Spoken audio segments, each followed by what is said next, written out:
So Americans got worse than nothing from this war. We're worse off than before it started. And that's precisely why Trump, Rubio, and Vance are too afraid to come before the American people and the whole Senate to defend this war and the so-called understanding.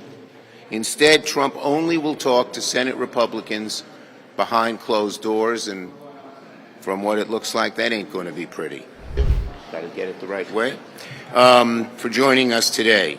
Look, everywhere you look, the Republicans are one big hot mess. Everywhere.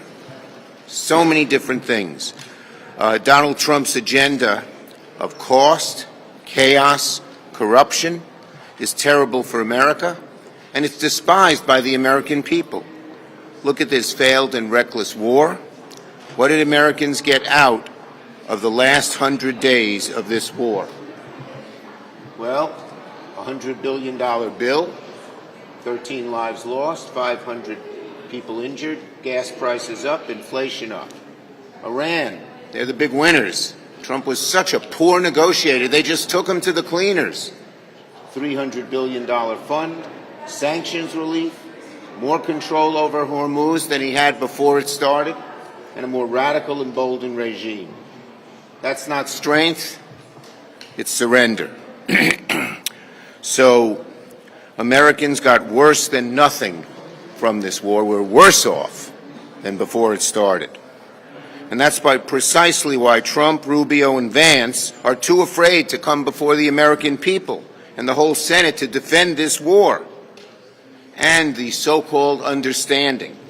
Instead, Trump only will talk to Senate Republicans behind closed doors, and from what it looks like, that ain't going to be pretty. Senate Republicans need to grill Trump for answers on where negotiations stand when he meets them on the Capitol tomorrow. More than a week after announcing side deals and so-called understandings with Iran, the administration still has not briefed Congress or the American people on what has been agreed to. Wishful thinking won't end this war, and certainly Senate Republicans' calls to pump billions, hundreds of billions of dollars more into Trump's fiasco will make matters worse. Republicans can't complain about Trump's war, his secrecy, his disastrous deal with Iran, and all of it behind closed doors.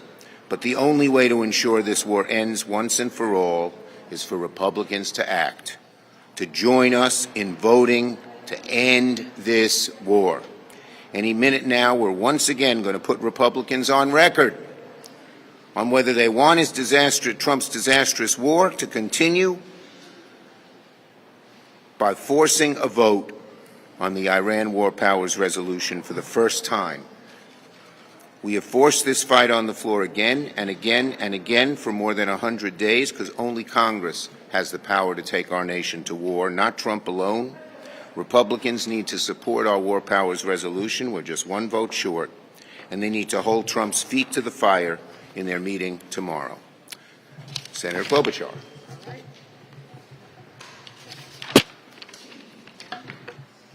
Thank you, Chuck. So what is this about?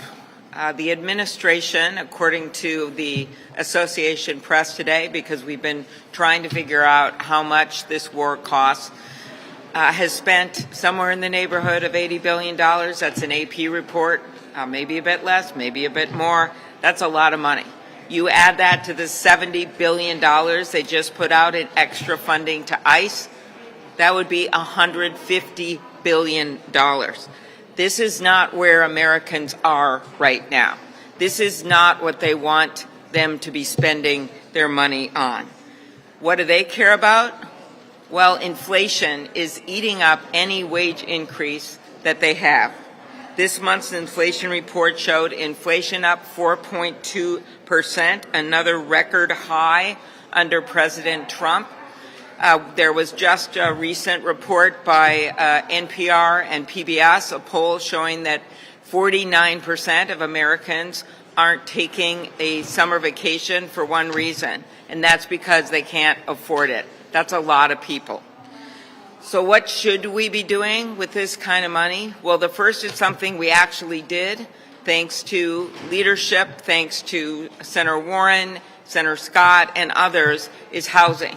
That was a Senate-led bill, and there's a lot of work that went on it in the House, the Road to Housing bill, but it gives you an example. Imagine if this president was focused on what the American people want done, and that is to bring their costs down and to reduce the chaos of his administration and the corruption. They don't want to be talking every day about algae in the reflecting pool. They don't want to be talking about cage matches and arches and ballrooms. Instead, what are they dealing with? They're dealing with rising health care costs.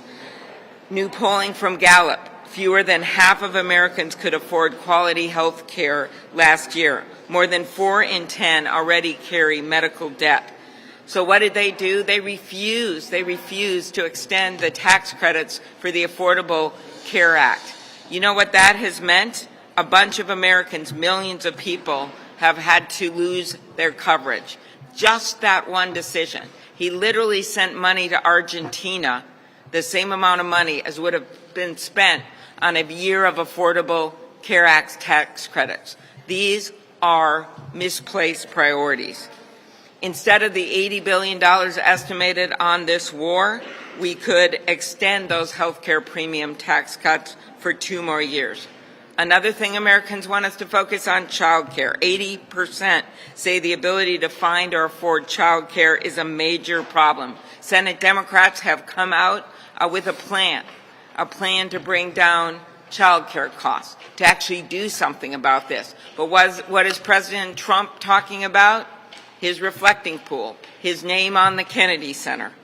So as we come upon the anniversary of this country, of which we are proud, the 250th anniversary, we also sadly come on another birthday, and that is the big, beautiful betrayal of a bill is 1 year old next week. And what has that meant? More than 4 million people, including over 800,000 children, have lost access to affordable food through SNAP. 481 hospitals have closed or are closing, with more to come because of the Medicaid costs. So let's get real about what is going on in this country and what this president should have as his priorities, and that is the American people. Thank you.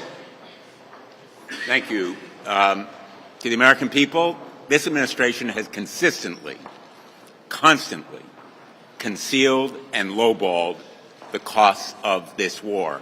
As a member of the Armed Services Committee, I can tell you this number is only a portion of what the cost to taxpayers have been. But of course, the tax and the costs to taxpayers are also at the grocery stores, at the gas pump, purchases of everything from mattresses to medical devices, and in lives.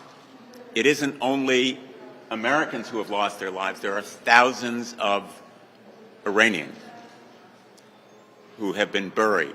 The cost is measured in graves of Americans and Iranians who would be alive today but for this disastrous war. And to our standing in the world, our credibility around the world has been undercut. The Chinese are watching, and so is the rest of the world, how lame and inadequate our bargaining position has become in these negotiations. It isn't only that we are providing sanctions relief worth tens of billions of dollars or unfreezing of assets, which is a windfall. It is the timing. Their benefits are up front. We are on our back foot. We are sacrificing our leverage in these negotiations by giving away a lot of our leverage in the sanctions and the frozen assets that now will be released to the Iranians to be used as they wish, not to buy American agricultural products. So I hope we are going to have a permanent peace. I hope we can avoid a restart of this disastrous, unnecessary conflict.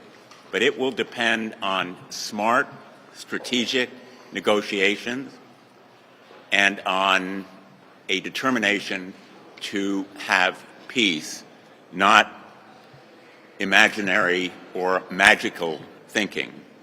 Republicans should join us this afternoon in this war powers resolution. It is the path for Congress to signal that we want an end to this conflict and for bipartisan support in ending it. American families can't afford this administration's magical thinking any longer. The war powers resolution should pass today. I hope these negotiations will be successful, but ultimately the linchpin will be verification, inspection. The disagreement that has come out of Switzerland between Vance and the Iranians is profoundly important as a signal for what is ahead.